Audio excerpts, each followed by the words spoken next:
चलिए शुरुआत करते हैं खबरों की। और आज राष्ट्रीय पटल की खबर की बात सबसे पहले नहीं करेंगे, सबसे पहले उस खबर की बात करेंगे जिस पर विस्तार न्यूज लगातार नजर बनाए हुए है। हम बात कर रहे हैं ईओडब्ल्यू और एसीबी की टीम ने जो छापामार कार्रवाई की है शराब घोटाला मामले में। छत्तीसगढ़ के बहुचर्चित शराब घोटाला मामले में आज बहुत कुछ हुआ है। ईओडब्ल्यू और एसीबी की टीम ने बड़ी कार्रवाई की है। 12 टीमों ने गुरुवार तड़के रायपुर, दुर्ग, भिलाई, बिलासपुर में कारोबारियों और अधिकारियों के घर पर छापा मारा है। कारोबारी अनिल अग्रवाल, सौरभ अग्रवाल और इसी के साथ अग्रवाल बंधु का जो लोहे का कारोबार है उनके घरों पर छापा मारा गया, ताले लटका दिए गए। क्या कुछ हुआ हमारे सहयोगी बताएंगे। दुर्ग आ जाते हैं। दुर्ग में 2 लोगों के घर पर एसीबी और ईओडब्ल्यू की टीम ने छापा मारा है। विजय भाटिया और पप्पू बंसल के यहां छापा मारा गया है। पप्पू बंसल को छापे की सूचना मिली तो घर से फरारी हो गए। बिलासपुर में एसीबी और ईओडब्ल्यू की टीम ने अतुल सिन्हा और संजय मिश्रा के यहां धावा बोला है, ताबड़तोड़ कार्रवाई की है। ईओडब्ल्यू की टीम ने बिहार से एपी त्रिपाठी को गिरफ्तार किया है। उस पर भी विस्तार न्यूज ने आपको विस्तार से खबर बताई थी। टीवी स्क्रीन पर देख लीजिए आप। रायपुर से हमारे सहयोगी, इसके साथ ही बिलासपुर से सहयोगी, दुर्ग से सहयोगी हमारे साथ जुड़ रहे हैं। सीधा जुड़ेंगे उनके साथ और बातचीत करेंगे कि आज इस छापामार कार्रवाई में क्या हुआ है। उस छापामार कार्रवाई में जिसमें कांग्रेस के कार्यकाल के दौरान बड़े बड़े घोटाले हुए, संगीन आरोप लगे और मंत्रियों तक का नाम आया। मुख्यमंत्री से भी इंटरलिंक करने की कोशिश की जा रही है। सीधा देखिए, हमारे सभी सहयोगी जुड़ गए हैं। टीवी स्क्रीन पर देखिए, लगातार नजर सुबह से बनाए हुए हैं हमारे दुर्ग से सहयोगी, इसके साथ ही बिलासपुर से और मृगेंद्र पांडे जी हमारे साथ रायपुर से जुड़े हुए हैं। आशीष दुबे बिलासपुर से हैं और हमारे साथ दुर्ग से जुड़े हुए हैं हमारे सहयोगी, तीनों सहयोगी। दिलीप जुड़े हुए हैं। दिलीप ने बेहतरीन शानदार रिपोर्टिंग करते हुए जो भी छापामार कार्रवाई हुई थी उसे लगातार आपके सामने दिखाया। सबसे पहले रुक करूंगा मृगेंद्र पांडे जी का। मृगेंद्र, बताएं क्या क्या कार्रवाई में हुआ है, किस किस के गले पर ईओडब्ल्यू ने फंदा डाला है, क्या कुछ हुआ है। देखिए, आज ईओडब्ल्यू ने जो कार्रवाई की है उसमें सबसे बड़ी कार्रवाई एपी त्रिपाठी की गिरफ्तारी की है। एपी त्रिपाठी जो आबकारी अधिकारी रहे हैं और एपी त्रिपाठी पर ही सबसे बड़ा आरोप ये लगा था कि जो शराब कारोबारियों से अवैध तरीके से जो पैसा आ रहा था उसका मैनेजमेंट एपी त्रिपाठी करते थे। आपको बता दें कि ईडी ने जो चार्जशीट की है और ईओडब्ल्यू के थाने में जो एफआईआर की है उसमें एपी त्रिपाठी, अनवर ढेबर और रिटायर्ड आईएएस अनिल टुटेजा को मास्टरमाइंड बताया। इन तीनों के ही संरक्षण, देखरेख और जिस तरीके से पैसे का लेन देन हो रहा था, ये तीनों ही मास्टरमाइंड माने गए हैं। तो अब तक इस मामले में अनवर ढेबर को ईओडब्ल्यू पहले ही पकड़ चुकी है, अपनी पूछताछ कर रही है। कल तक की रिमांड पर है, उन्हें कल कोर्ट में भी पेश किया जाएगा। आज एपी त्रिपाठी की गिरफ्तारी हुई है, उन्हें भी कल सुबह तक रायपुर लाया जाएगा। रायपुर लाने के बाद उनको भी कोर्ट में पेश किया जाएगा। मृगेंद्र, आपके हाथ में कागज है और इस कागज को देखकर नजर आ रहा है, जानकारी आई है कि बहुत सारे कागज भी बरामद किए गए हैं। कहां से कागज निकले हैं, क्या क्या कार्रवाई में कागज मिले हैं। देखिए, कागज कारोबारियों के घर से कागज के गट्ठर लिए गए हैं। आपने विजुअल भी दिखाया जिसमें साफ दिख रहा था कि जो रायपुर में है या बिलासपुर में है, दुर्ग, भिलाई में है, जो छापे पड़े हैं उसमें दस्तावेज जब्त किए गए हैं। मेरे पास जो कागज़ है उसमें वो उस एफआईआर का जिक्र है जो ईओडब्ल्यू में दर्ज किया गया था। इसमें शराब घोटाले में जो करीब 2000 करोड़ से ज़्यादा का शराब घोटाला है उसमें अनिल टुटेजा, अनवर ढेबर, एपी त्रिपाठी का नाम है। इसके साथ ही रतन प्रिया मीडिया का नाम है जो एपी त्रिपाठी की पत्नी इसकी डायरेक्टर हैं। आपको मैं बताना चाहूँगा कि यहाँ कनेक्शन जोड़ा जा रहा है, एपी त्रिपाठी का कनेक्शन जोड़ा जा रहा है अनवर ढेबर और उनके परिवार का, क्योंकि अनवर ढेबर रायपुर के मेयर एजाज ढेबर के भाई हैं। उनके परिवार के 3 लोगों का नाम है। इसके साथ ही उनकी कंपनी का भी नाम है ए ढेबर कंस्ट्रक्शन। तो जो जिस तरीके से ये कार्रवाई की जा रही है उससे साफ है कि आने वाले समय में और भी लोगों का नाम आएगा। इसमें रिटायर्ड आईएएस हैं अनिल टुटेजा की 2 दिन पहले ही अनिल टुटेजा को कोर्ट ने राहत दिया था, लेकिन कल एक और एफआईआर ईओडब्ल्यू ने की और आज अब बताया जा रहा है कि जल्द ही अनिल टुटेजा पर भी कार्रवाई हो सकती है। जी जल्दी कार्रवाई होगी। ठीक है मृगेंद्र, दुर्ग चलते हैं। दुर्ग से हमारे दिलीप सहयोगी जुड़े हुए हैं। दिलीप, विजय भाटिया के यहाँ कुछ मिला और पप्पू बंसल जो फरार हैं उनको लेकर क्या अपडेट है, क्या कुछ हुआ है? ताला आला बंद कर दिया गया, जड़ दिया गया कहीं पे?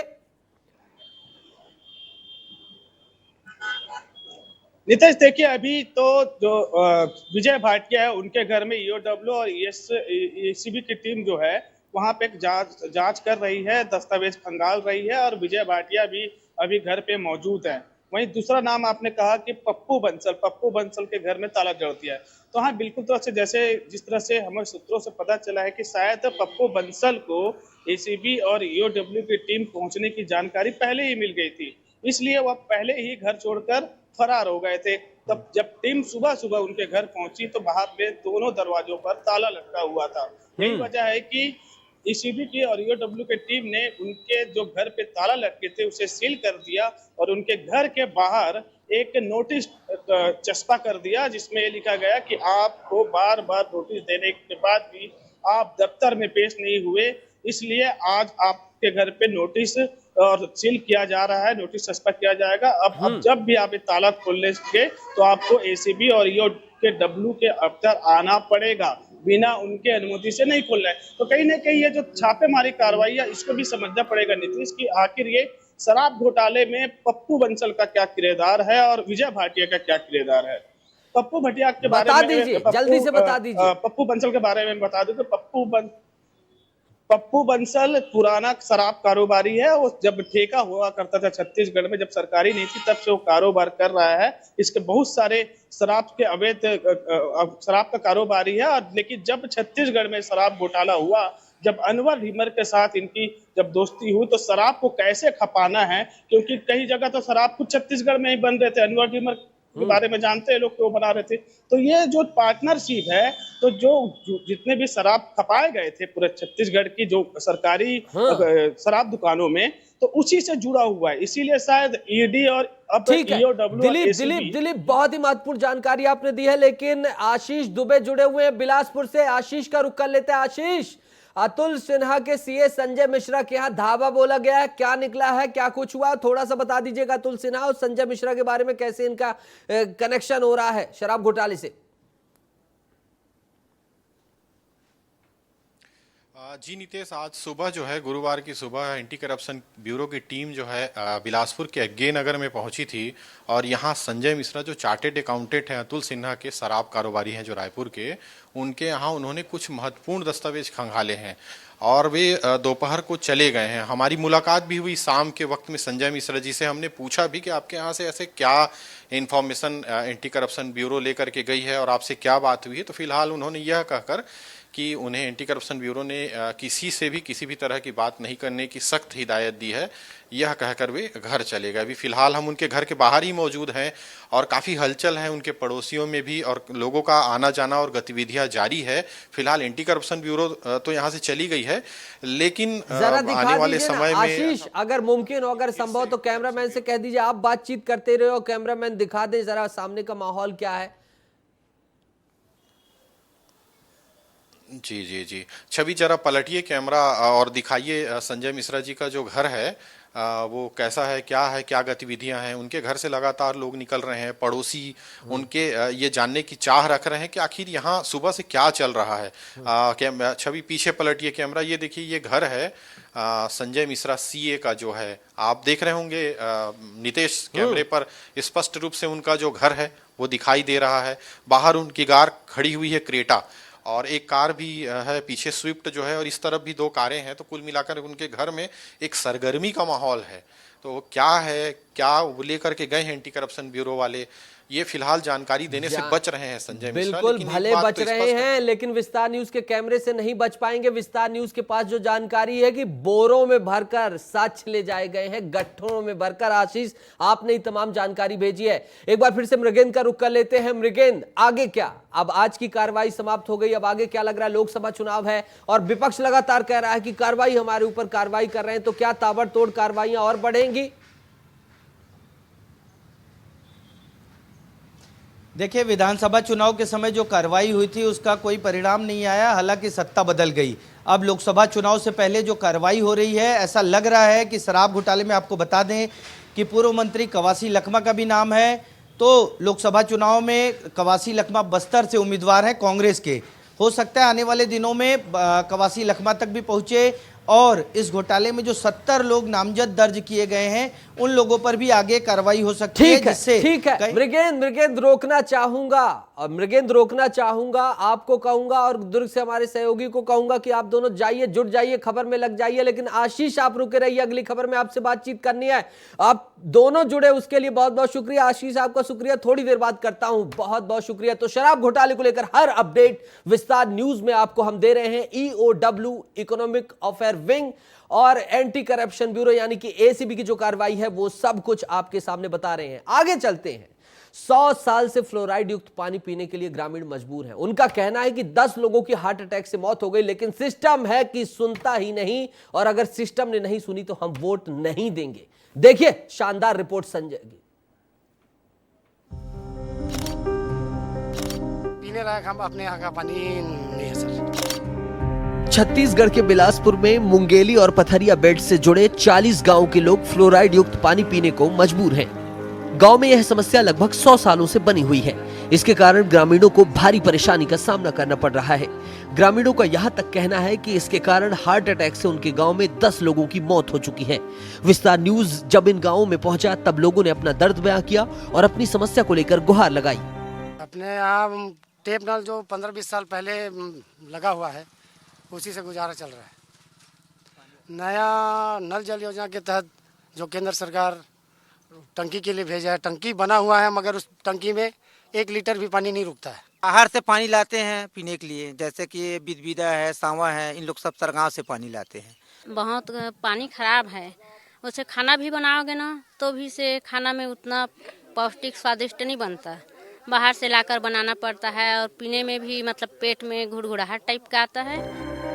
यहाँ आलम यह है कि लोगों को मीठे पानी के लिए 20 से 30 किलोमीटर तक का सफर तय करना पड़ता है। सुबह उठकर वे साइकिल और गाड़ियों में गैलन लेकर निकलते हैं। आलम यह है कि इन गांव वालों के मेहमान तक नहीं आते क्योंकि उन्हें यहाँ आने पर पेट की बीमारी हो जाती है।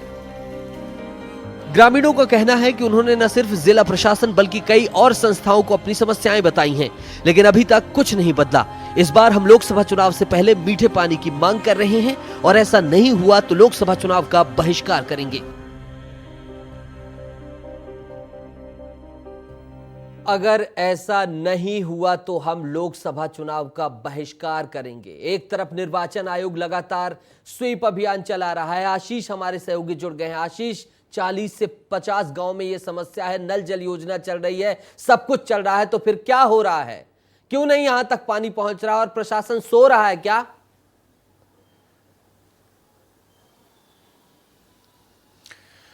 नितेश, इनकी समस्या जो है खारे पानी को लेकर है। फ्लोराइड युक्त तो पानी है। इनके गांव में 30 से 40 गांव हैं जिनमें काचरबोड़ है, बिदबिदा है, सांवा है। ये गांव के लोग पिछले 100 सालों से वो खारे पानी को पी रहे हैं और वो तो खुद अपना दर्द जो बता रहे हैं। इस कहानी में आप देखेंगे कि वो कैसे दाल उनकी गलती नहीं है, खाना उनका बनता नहीं है, सब्जियों में टेस्ट आता नहीं है।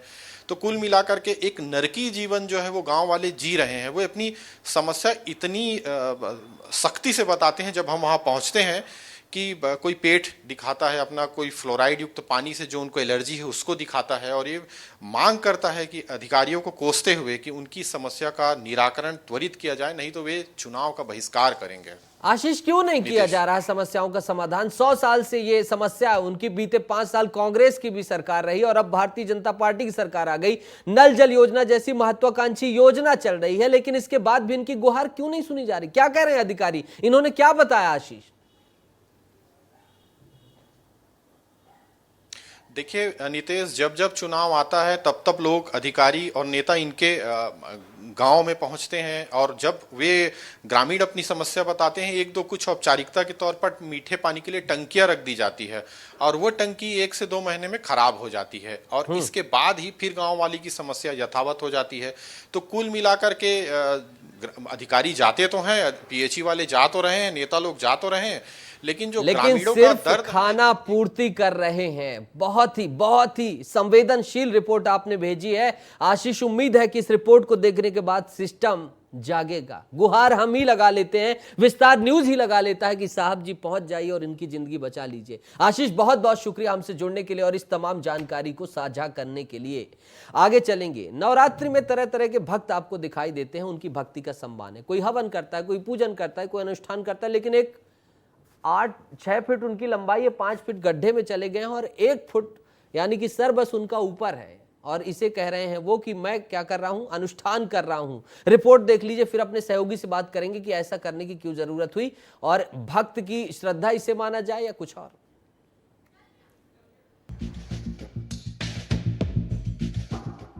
नवरात्रि में हवन, पूजन, व्रत और अनुष्ठान के बारे में तो आपने जरूर सुना होगा, लेकिन डोगर गांव में एक अनूठा मामला सामने आया है, जहां चैत्र नवरात्रि पर गांव के एक युवक ने माता रानी को खुश करने के लिए 9 दिन के लिए जमीन में समाधि ले ली है। मामला डोंगरगढ़ के करीब डोंगर गांव के ग्राम मरगांव का है। युवक के इस फैसले के बाद जिला प्रशासन चिंतित है और लगातार युवक को समाधि से बाहर लाने के लिए मना रहा है, लेकिन युवक का कहना है कि वह पूरी तरह से ठीक है और नवरात्रि खत्म होने के बाद समाधि से बाहर निकल जाएगा।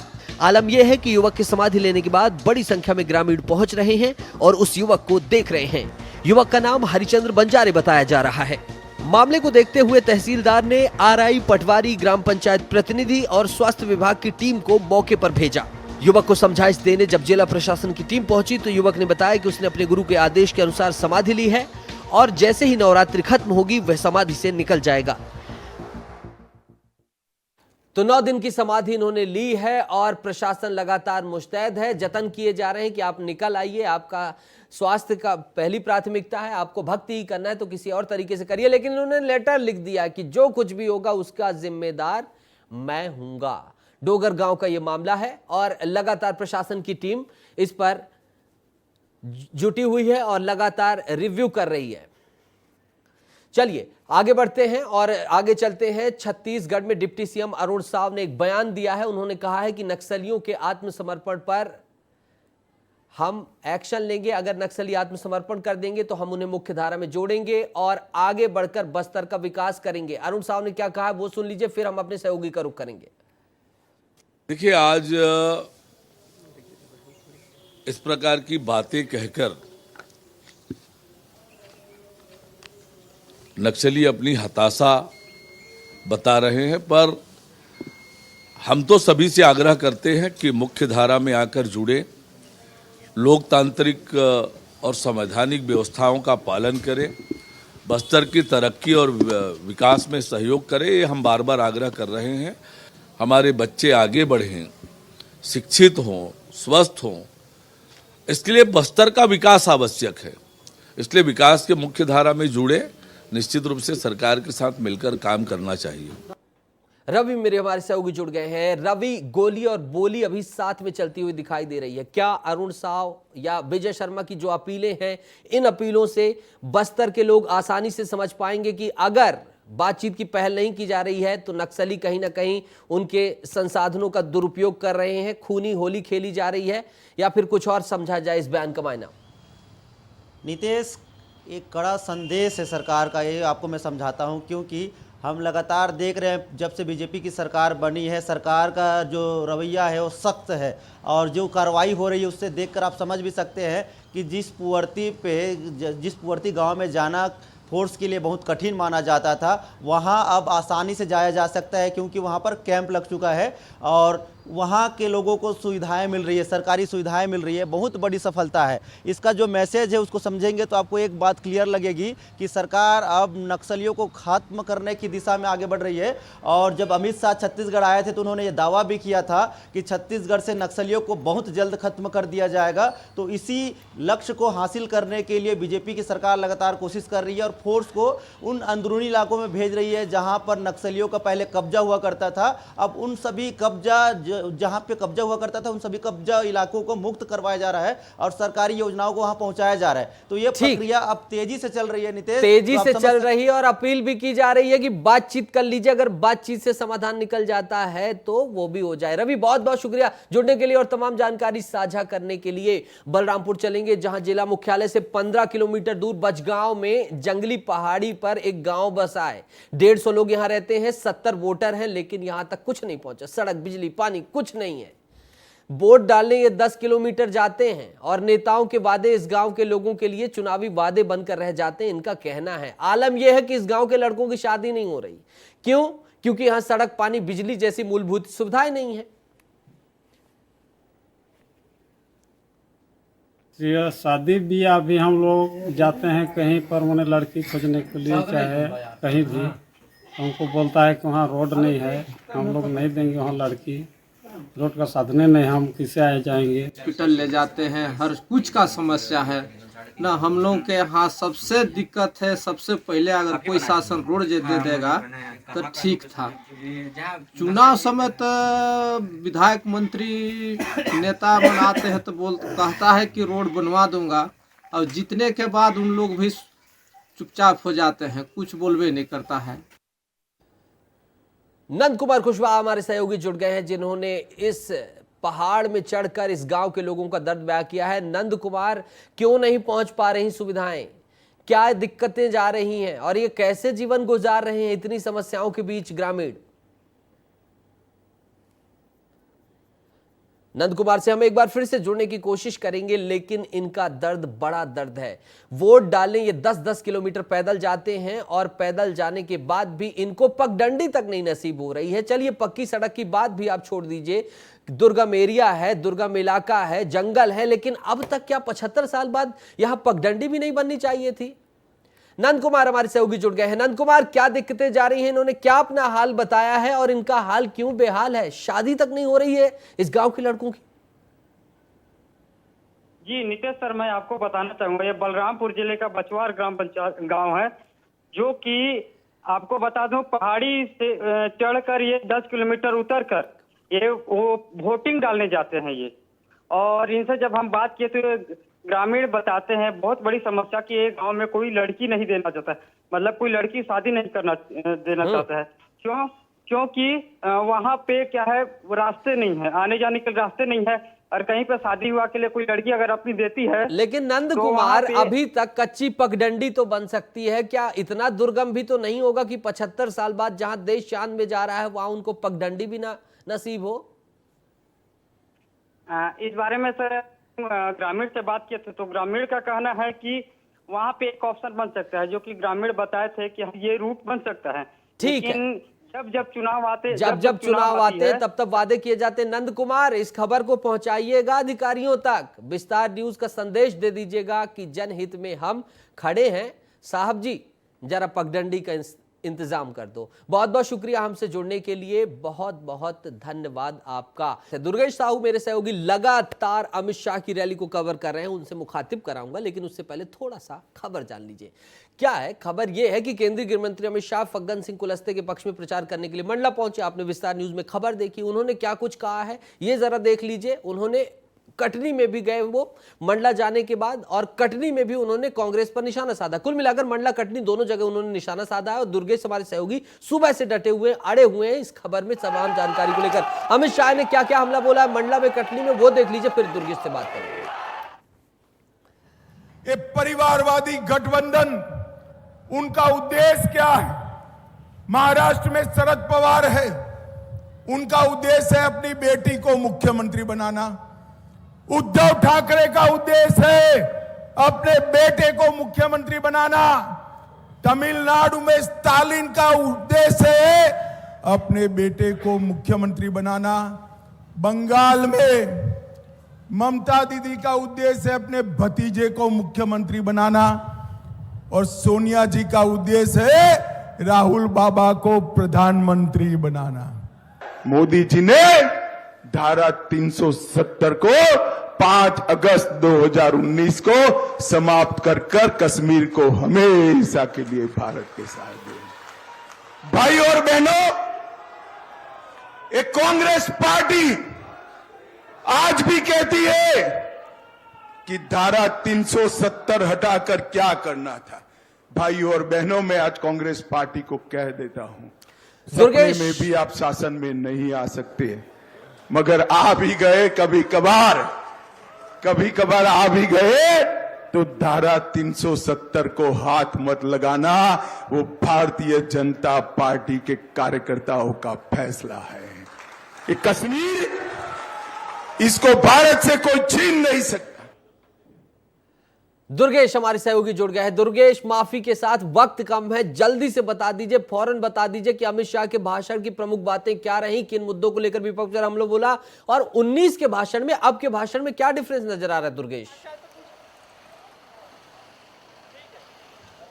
देखिए, अंतर है 370 धारा का, राम मंदिर का, जो मुद्दे 2019 के पहले नहीं थे, और उन्हीं मुद्दों को लेकर, चाहे वो आदिवासी क्षेत्र हो, चाहे वो शहरी क्षेत्र हो, हर क्षेत्र में उन्हीं मुद्दों को लेकर बीजेपी जा रही है। केंद्रीय गृह मंत्री आज अमित शाह जब आदिवासियों को संबोधित कर रहे थे तो सीधे सेंट्रल के मुद्दों को लेकर आए। उन्होंने विपक्ष पर भी निशाना साधा, सीधे तौर पर कहा कि बीजेपी एकमात्र ऐसी पार्टी है जो जमीनी कार्यकर्ता को भी एक ऊंचे पद पर बैठा सकती है, लेकिन बाकी जो पार्टियां हैं वो केवल परिवारवाद पर चलती हैं, फिर चाहे वो कांग्रेस हो, सपा हो, बसपा हो, महाराष्ट्र की पार्टी हो, बिहार की पार्टी हो, या फिर पश्चिम बंगाल की पार्टी हो। सीधे तौर पर आम जनता के बीच मैसेज पहुंचाने की कोशिश की है गृह मंत्री जी ने कि केवल और केवल मोदी जी ही एकमात्र ऐसे नेता हैं जो विश्व के नेतृत्व का कर सकते हैं और भारत को एक ऊंचाइयों तक ले जा सकते हैं। ये अमित शाह जी का कहना था, और इसी आधार पर उन्होंने वोट की अपील की, और उन्होंने सीधा कहा कि फग्गन सिंह कुलस्ते जो मैदान पर डटे हुए हैं, 2014-2019 को उनको जिताकर आपने पहुंचाया है, 2024 में भी पहुंचाइए, यही उनकी मुख्य बातें थी। सीधे तौर पर उन्होंने आदिवासियों को साधने की यहाँ पर कोशिश की है, क्योंकि आदिवासी का बड़ा फैक्टर है, और जिस तरीके से पूरे महाकौशल क्षेत्र की हम बात करें, महाकौशल क्षेत्र में जिस तरीके से आदिवासियों की पकड़ रही है, एक निर्णायक भूमिका में आदिवासी रहा है, उन्हें साधने की यहाँ पर कोशिश की गई।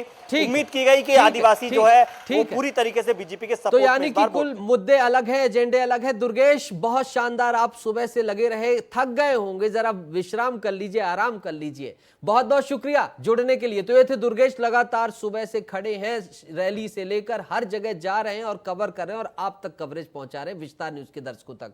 विदिशा चलेंगे, जहां पूर्व सीएम शिवराज सिंह चौहान ने बीजेपी कार्यकर्ताओं से पार्टी में लाने की अपील की है। किन्हें? कांग्रेसी कार्यकर्ताओं को।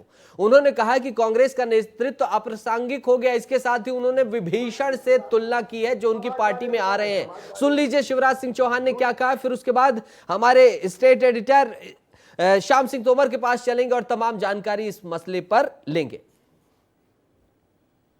आपको पता है कि रावण मरता ही नहीं था, भगवान ने कई बार सिर काटे, फिर सर उठ जाते। बाद में विभीषण ने कहा, कहां मार रहे हो सिर पे? अरे नाभि कुंड में मारो, अमृत तो वही है, तो इनको पता है कहां नाभि कुंड, वही मारो।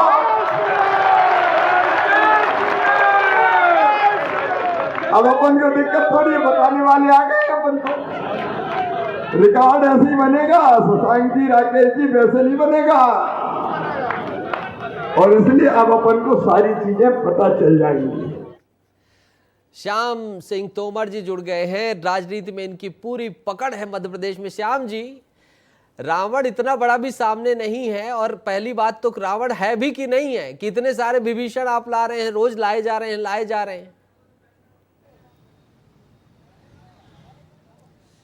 देखिए, बहुत बड़ी बात कही उन्होंने, इशारों में ही कही, लेकिन बड़ी बात कही उन्होंने। ये कहा कि जो कांग्रेसी नेता आ रहे हैं उनका किरदार अभी तो विभीषण का है। विभीषण वो किरदार है जिसने कहीं ना कहीं अपने भाई से, हमको कहना पड़ेगा, दगा किया, ऐसा माना जाता है। अपने भाई के वो तमाम राज जो है वो राम जी को दिए, ताकि जो है लंका विजय का राह जो है वो आसान हो पाए। तो ऐसे में उनका विभीषण से तुलना करना कहीं ना कहीं ये बताता है।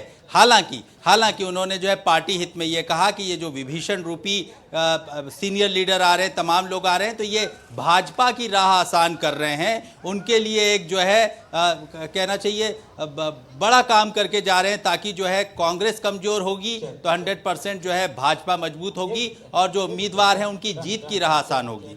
लेकिन श्याम जी, एक सवाल तो खड़ा होता है ना कि इतने सारे विभीषणों की क्या जरूरत थी? इतने बड़े बलशाली रावण को मारने के लिए एक विभीषण काफी था। इतने सारे विभीषण ला रहे हैं तो कहीं जो अपनी सेना है, जो राम जी की सेना है, वो तो नहीं विचलित हो जाएगी? बहुत मुद्दे की बात कही नीतीश आपने कि कहीं ऐसा तो नहीं कि राम जी की सेना यानी पहले से जो कार्यकर्ता हैं वो तो असंतुष्ट नहीं हो जाएंगे, उनमें तो असंतोष का भाव पैदा नहीं हो जाएगा। इसकी पूरी गुंजाइश है, इसकी पूरी आशंका है कि पहले से जो लाइन में लगे हैं अचानक से उनके बीच में जो है नए लाइन में लग जाएंगे तो कहीं ना कहीं उनको ये भाव पैदा होगा कि भैया हम कौन, हमारा क्या होगा, हमको क्या मिलेगा। तो ये इसकी आशंका बिल्कुल बनी हुई है कि इतने विभीषण लाने की क्या जरूरत है।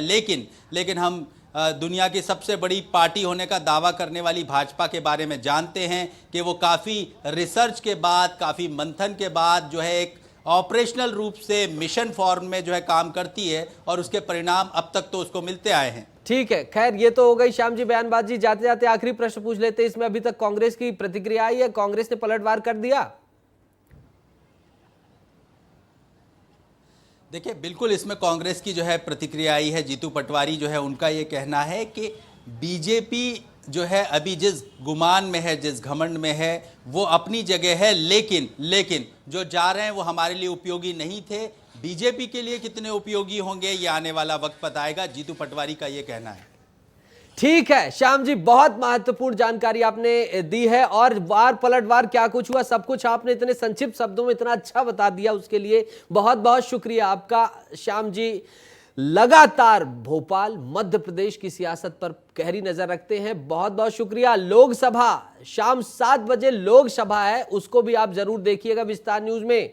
वहां क्या दिखाएंगे हम, भोपाल की जनता जनार्दन क्या सोचती है लोकसभा चुनाव को लेकर, प्रत्याशियों को लेकर और बीजेपी कांग्रेस को लेकर। आगे बढ़ते हैं और बात करते हैं लोकसभा चुनाव में बालाघाट की। बालाघाट में क्या हुआ है? बालाघाट सिवनी संसदीय क्षेत्र से पूर्व सांसद और बसपा से वर्तमान प्रत्याशी कंकर मुंजारे के एक बयान ने विवाद खड़ा कर दिया है। सियासत गर्मा गई है। उन्होंने कांग्रेस प्रत्याशी पर तीखा बयान दिया है। उन्होंने कहा है कि कांग्रेस ने मुझे टिकट नहीं दिया है और ऐसे कैंडिडेट का मैं साथ नहीं दूंगा जिसे ना बोलना आता है, ना जिसकी शक्ल है और ना अक्ल है। मालूम हो कि विधायक अनुभा मुंजारे कांग्रेस प्रत्याशी सम्राट सिंह सारस्वत के लिए प्रचार कर रही हैं, जिनका मुकाबला बीजेपी की भारती पारधी से है और दोनों पति पत्नी के बीच मतभेद है। अनुभा मुंजारे से इनका मतभेद है। सुन लीजिए इन्होंने क्या कुछ विवादित बयान दिया है।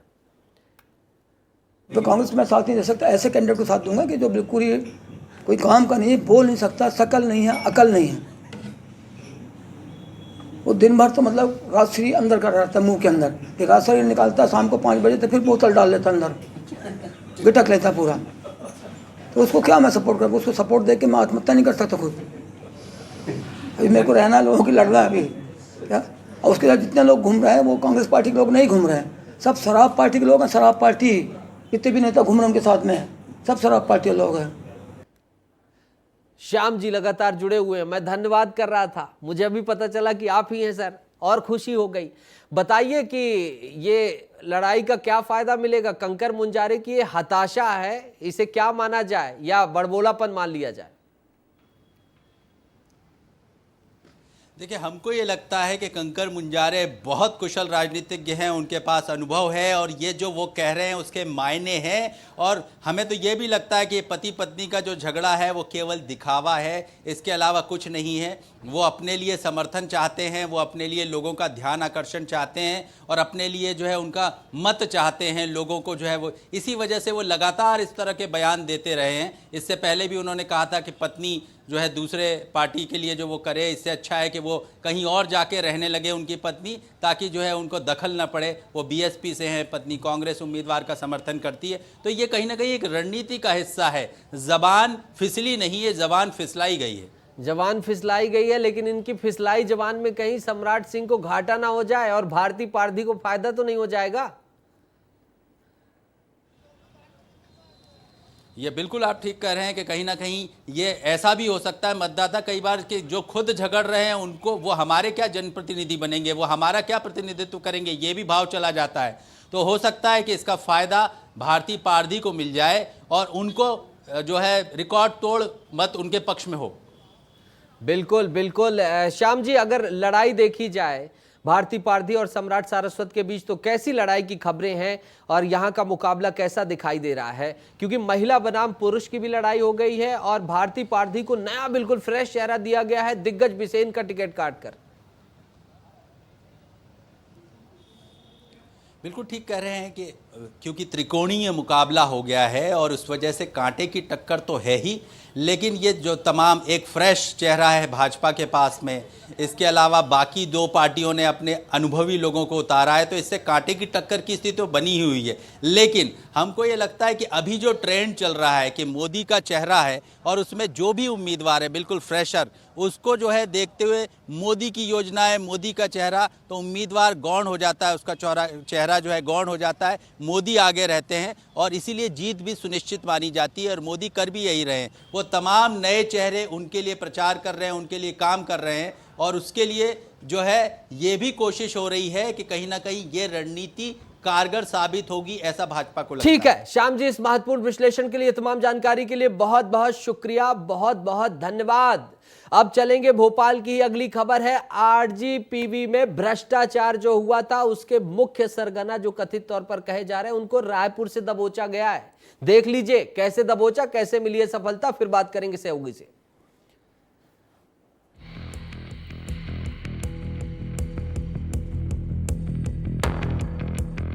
राजीव गांधी प्रौद्योगिकी विश्वविद्यालय भोपाल में हुए भ्रष्टाचार केस में फरार चल रहे तत्कालीन कुलपति प्रोफेसर सुनील कुमार को पुलिस ने आज रायपुर से गिरफ्तार कर लिया।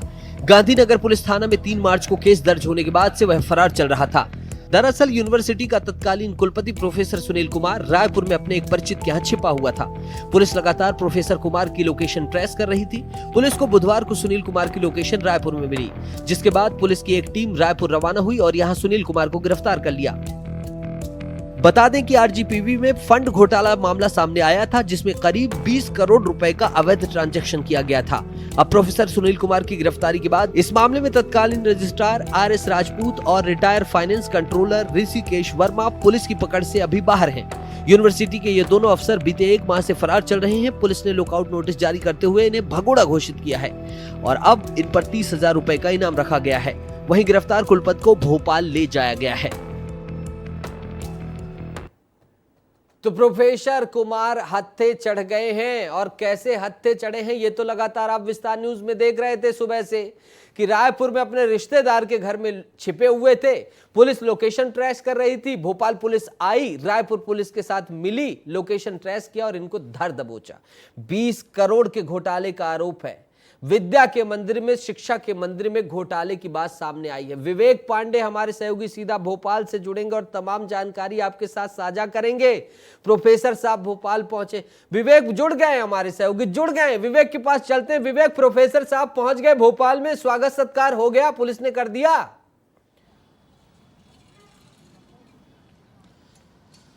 देखिए, कुछ ही देर में भोपाल पुलिस कुलपति को लेकर आएगी। उन्हें निलंबित फिलहाल सरकार ने कर दिया है, लेकिन एक बड़ी बात है कि महीने भर से अधिक समय हो चुका है और उनकी गिरफ्तारी उस वक्त हुई है जब आचार संहिता लगी हुई है, जबकि मामला पहले से ही कायम हुआ था और पुलिस लगातार तफ्तीश कर रही थी कि आखिर वो कहाँ है। भोपाल से लेकर तमाम जगहों पे लोकेशन के आधार पर सर्चिंग की गई थी। इसके बाद भी सुनील गुप्ता का कोई लोकेशन पुलिस को मिला नहीं और इसके बाद पुलिस ने इंटरपोल से लेकर ब्यूरो ऑफ इमिग्रेशन तक पत्र लिख दिया कि आखिर क्या वो विदेश से फरार हो गए हैं, फरार हुए हैं तो आखिर कैसे गए हैं, क्या पासपोर्ट लेकर गए हैं या बिना पासपोर्ट के फरार हो गए। ये पुलिस इस एंगल पे जांच कर रही थी, लेकिन पिछले 48 घंटे से पुलिस को ये सूचना मिली कि अगर इंटरनेशनल पुलिस को पत्र लिखना पड़ गया, बताइए इतना बड़ा घोटाला था।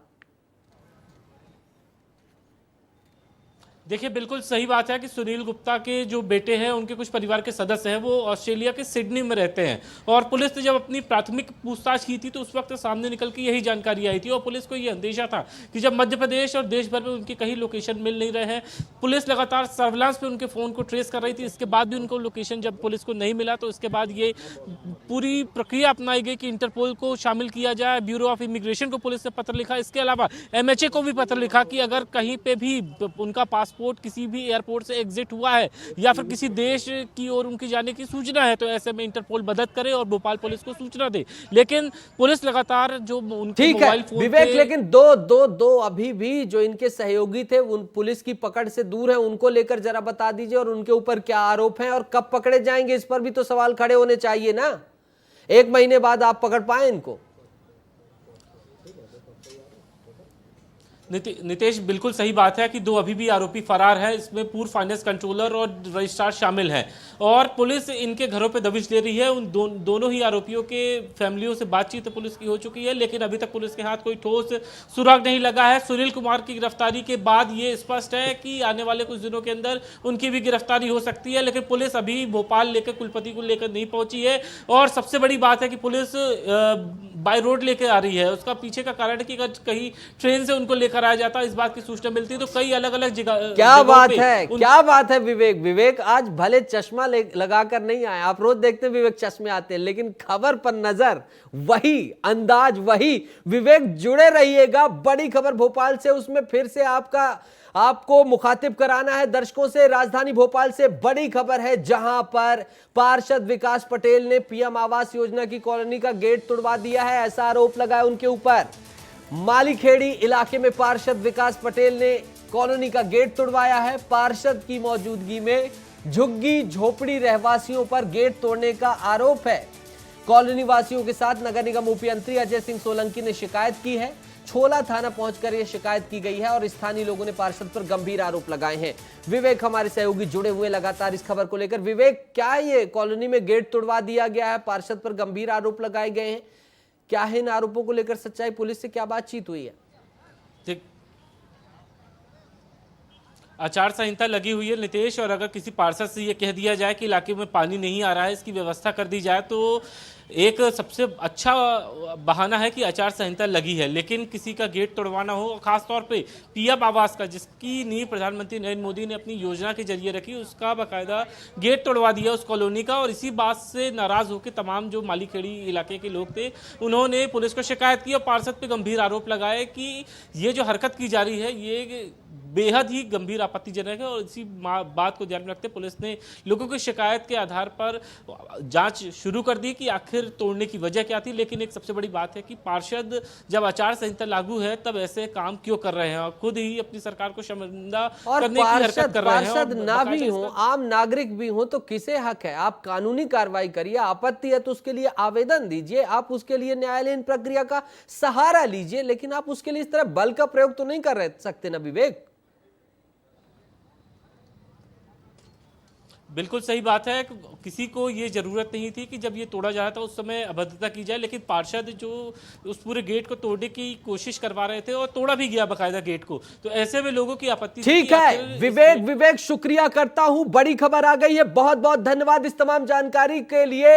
बड़ी खबर इस वक्त राजधानी रायपुर से आ रही है, छत्तीसगढ़ से। जी हां, बिग ब्रेकिंग आप टीवी स्क्रीन पर देखिए, जहां EOW और जो कार्रवाई हो रही थी शराब घोटाले के केस में, उसमें 7 जगहों पर जो छापे मारे गए, जो तमाम छापे हैं उसकी जानकारी आ रही है। राजनांदगांव में 19 लाख रुपए नगद बरामद किया गया है, लैपटॉप, पेन ड्राइव, तमाम चीजें EOW ने बरामद की है और प्रेस नोट भी जारी किया है। मृगेंद्र हमारे सहयोगी जुड़ गए हैं। मृगेंद्र, क्या जानकारी है जो जब्त सामग्रियों से लेकर ब्यौरा सामने आ गया है?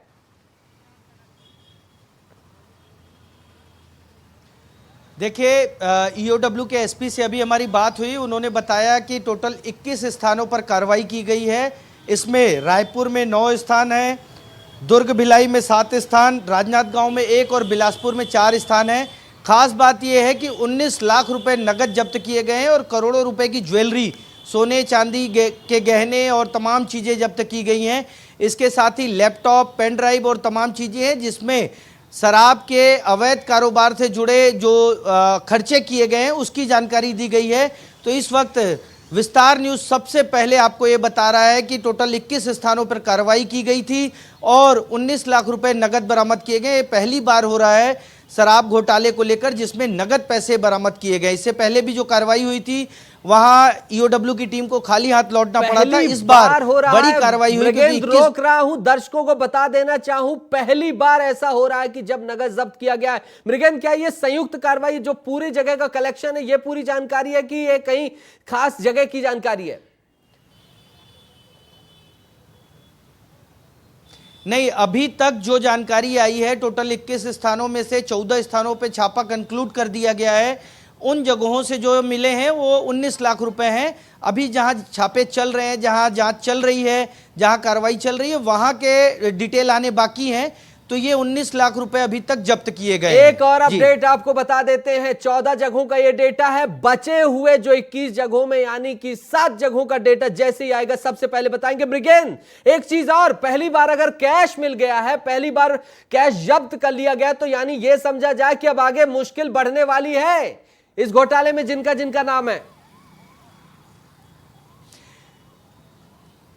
निसंदेह मुश्किल बढ़ने वाली है, क्योंकि कैश भी मिला है, ज्वेलरी भी मिली है और जमीन के बहुत सारे दस्तावेज मिले हैं। आपको बता दें, जमीन जो खरीदी गई है, बताया जा रहा है कि शराब का जो अवैध कारोबार था उस पैसे से खरीदा गया है। तो उसको लेकर भी आगे जांच चलेगी और जांच में बताया जाएगा कि ये पैसा कहां से आया। पूछताछ उसी की चल रही है। तो मुश्किलें निसंदेह उन लोगों की बढ़ेंगी जिनके घरों पर, जिनके ठिकानों पर एक कार्रवाई की गई है। ठीक है, तो ये प्रेस विज्ञप्ति भी आपने टीवी स्क्रीन पर देख ली। तमाम एक बार और देख लीजिए। एक बार मैं रिक्वेस्ट करूंगा टीम से कि विज्ञप्ति दिखा दे। 21 जगहों पर जो कार्रवाई हुई है उसकी तमाम जानकारी आप देख सकते हैं। 19 लाख रुपए साफ तौर पर लिखा, और जो भी विस्तार न्यूज पर ये केवल आप देख सकते हैं और कहीं नहीं। इसलिए जब भी आए तब भी टीवी स्क्रीन पर विस्तार न्यूज लगाएं और सबसे पहले विस्तार न्यूज पर यह तमाम जानकारी आपके सामने रही। 19 लाख रुपए नगद, इलेक्ट्रॉनिक उपकरण, लैपटॉप, पेन ड्राइव, स्टेटमेंट, चाल अचल संपत्ति, सब कुछ जो जब्त हुआ है उसकी जानकारी हमने साझा कर दी है। मृगेंद्र हमारे सहयोगी लगातार जुड़े हुए हैं। मृगेंद्र, बहुत बहुत शुक्रिया इस तमाम जानकारी के लिए। और मैंने आपसे खबर जुड़ते समय ही कहा था कि लग जाइए, खबर बता दीजिए, और आपने तो धमाका ही कर दिया। बहुत बहुत शुक्रिया हमसे जुड़ने के लिए। यही है विस्तार न्यूज कि जैसे ही हम कहते हैं कि आप लगिए, वैसे ही हमारे सहयोगी वहां से खबर निकाल कर आते हैं। राजनीति हो, अपराध हो, चाहे वो मनोरंजन हो, चाहे वो स्वास्थ्य हो, शिक्षा हो, जिस भी जगत की बात कर दे वहां विस्तार न्यूज पहुंचता है और आपको खबर दिखाता है। इसीलिए अब आईपीएल की खबर देख लीजिए। आईपीएल में आज क्रिकेट जगत के 2 दिग्गज भिड़ने वाले हैं, यानी कि आज के मैच में विराट कोहली, रोहित शर्मा से टक्कर है इन दोनों की। मुंबई इंडियन और आरसीबी बहुत चहेते हैं इनके पूरे भारत में। आईपीएल का 25वां महामुकाबला मुंबई इंडियंस और रॉयल चैलेंजर्स बेंगलुरु के बीच मुंबई के वानखेड़े में होने वाला है। थोड़ी देर में शुरू होगा। सूर्यांश हमारे सहयोगी तमाम जानकारी के साथ सीधा जुड़ गए हैं। सूर्यांश, महामुकाबला है, आरसीबी जीत के लिए तरस रही है, आज जीत मुनासिब होगी, वहीं मुंबई भी लड़खड़ा रही है। बिल्कुल सही कहा नितेश आपने, दोनों टीमों के लिए करो या मरो का मुकाबला है। मुंबई इंडियंस 4 मैच में से 1 जीत के यहाँ है और आरसीबी 5 मैच में से 1 जीत के है, यानी आरसीबी 9वें पे तो मुंबई है 8वें पे। दोनों ही पायदान में एकदम नीचे हैं, तो ऐसे में दोनों के लिए जीतना बहुत जरूरी है। और आज के पलड़े की बात करें तो कहीं कि मुंबई थोड़ा सा बीच है, क्योंकि होम ग्राउंड पे मैच हो रहा है। दूसरा, पिछला मैच वो जीत के आए हैं। आरसीबी पिछला मैच भी हारी है, उसके पहले भी हारी है। आरसीबी के हार का सबसे बड़ा कारण है कि विराट कोहली को किसी का साथ नहीं मिल रहा है। पिछले मैच के शतक वीर थे विराट, शानदार 100 रन बनाए, लेकिन उसमें 2 बड़ी समस्या है कि चाहे फाफ डु प्लेसी हो या कोई और प्लेयर हो, वो उनका साथ नहीं दे रहे हैं। क्या कहती है वानखेड़े की पिच, सूर्यांश? वानखेड़े की पिच क्या कहती है कि आज मुंबई वाले अपने होम ग्राउंड में जीतेंगे कि आरसीबी वाले कहर बर पाएंगे? से कोई भी बॉलिंग में अच्छा प्रदर्शन नहीं कर पा रहा है, जिसकी वजह से लगातार मैच हार रहे हैं। नितेश, ठीक है सूर्यांश, पिच क्या कहती है? पिच क्या कहती है? देखिए, वानखेड़े की पिच हमेशा से स्पिन के लिए फेवर करती आई है।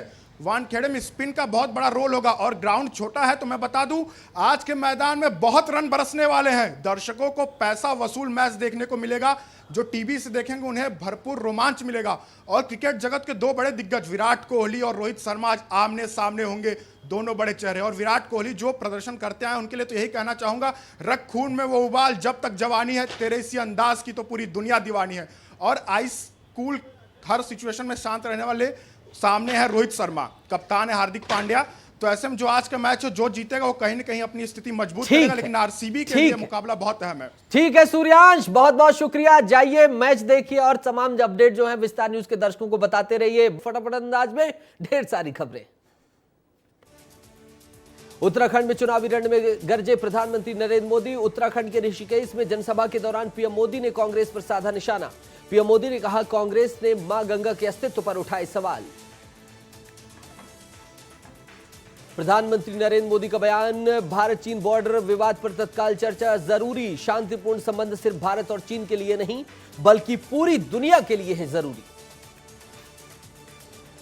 मंडला में बोले केंद्रीय गृह मंत्री अमित शाह, घमंडिया गठबंधन चाहते हैं उनके बेटे और बेटी आगे बढ़े। सीएम डॉक्टर मोहन यादव भी रहे जनसभा में मौजूद।